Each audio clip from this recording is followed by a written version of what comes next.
દેશની સીમાઓ માતાના વસ્ત્ર સમાન છે. તેનું રક્ષણ કરવું દરેક ભારતીયની ફરજ છે. ભીષ્મ પિતામહ. નમસ્કાર દર્શક મિત્રો, સરહદ ન્યૂઝ ચેનલમાં આપનું સ્વાગત છે. હું અનિતા ગોસ્વામી. હવે જોઈએ સમાચાર વિસ્તારથી. ડીસામાં ગાર્ડની બેદરકારીથી ગોળીબાર, નિર્દોષ મહિલાનું સારવાર દરમિયાન મોત.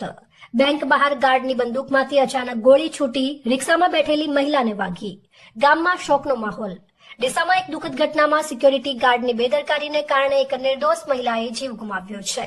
તારીખ 27 માર્ચના રોજ સર્વોદય બેંક બહાર ફરજ પર રહેલા ગાર્ડની પોતાની બંદૂક ખભે ચડાવતો હતો ત્યારે અચાનક ગોળી છૂટી ગઈ હતી અને આ ગોળી બેંક સામે ઉભેલી રિક્ષામાં બેઠેલી ડીસા તાલુકાના રાણપુર ગામની શંકરીબેન પારજીજી ઠાકોરને વાગી હતી.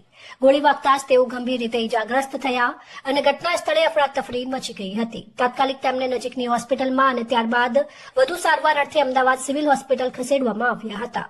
છેલ્લા કેટલાક દિવસોથી જીવન માટે સંઘર્ષ કર્યા બાદ અંતે તેમનું સારવાર દરમિયાન મોત નીપજ્યું હતું. આ ઘટના સામે આવતા જ ડીસા તાલુકાના રાણકપુર ગામમાં શોકનો માહોલ છવાઈ ગયો છે અને પરિવારજનોમાં આક્રોશ ભભૂકી ઉઠ્યો છે. નિર્દોષ મહિલાના મોતને લઈને સ્થાનિક લોકોમાં પણ ભારે રોષ ફેલાયો છે. પોલીસે ઘટનાની જાણ થતાં જ ગાર્ડને અટકાયત કરી તેની બંદૂક જપ્ત કરી છે. હાલ પોલીસે અકસ્માતે મોતનો ગુનો નોંધી સમગ્ર મામલે વધુ તપાસ હાથ ધરી છે અને ગાર્ડની બેદરકારી અંગે કાયદેસરની કાર્યવાહી હાથ ધરાઈ છે.